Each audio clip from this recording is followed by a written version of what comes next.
CM योगी ने विधानसभा चुनाव में जीत दर्ज करने के बाद बीते रोज पहली बार विधानसभा को संबोधित किया।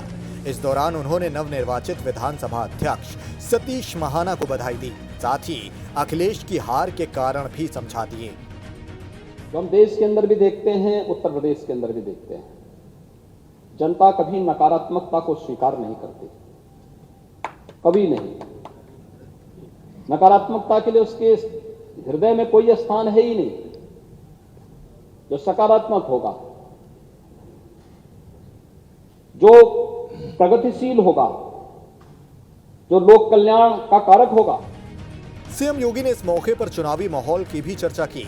उन्होंने कहा कि यूपी की 25 करोड़ जनता के बेहतर भविष्य के लिए पक्ष और विपक्ष मिलकर काम करेंगे। आम जनमानस ने इन पर विश्वास किया।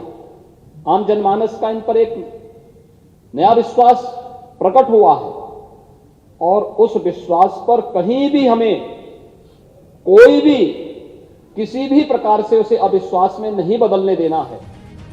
उन्होंने कहा कि हमें यूपी के विकास के लिए काम करना होगा। तमाम सदस्यों ने सदन की सदस्यता की शपथ ली। इस दौरान माहौल काफी सकारात्मक रहा है। इस प्रकार की स्थिति लोकतंत्र की परिपक्वता को दर्शाती है। उन्होंने कहा कि सत्ता पक्ष और विपक्ष मिलकर सदन की गरिमा को बढ़ाएंगे। और किस सकारात्मक भाव के साथ सब लोग मिलकर के इस कार्यक्रम को आगे बढ़ा रहे थे। आज चुनाव संपन्न हो चुके हैं।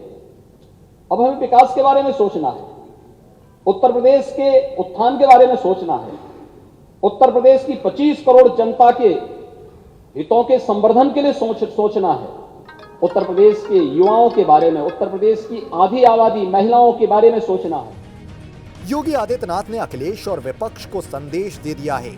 यूपी चुनाव में बीजेपी को जीत मिली और इसके साथ पार्टी ने 37 साल बाद दोबारा सत्ता में वापसी का रिकॉर्ड बनाया।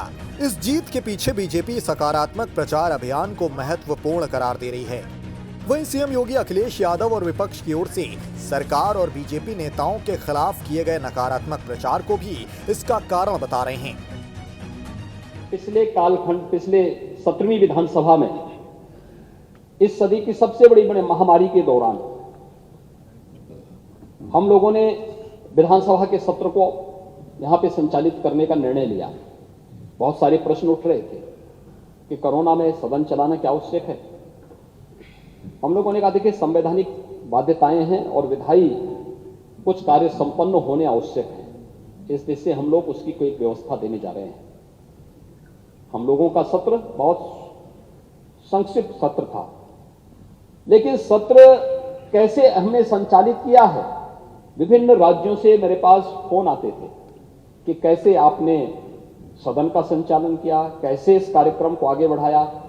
और 17वीं विधानसभा तो इस मामले में बहुत रिच रही है कि उसने बहुत सारे ऐसे कार्य किए जो वास्तव में कार्यकाल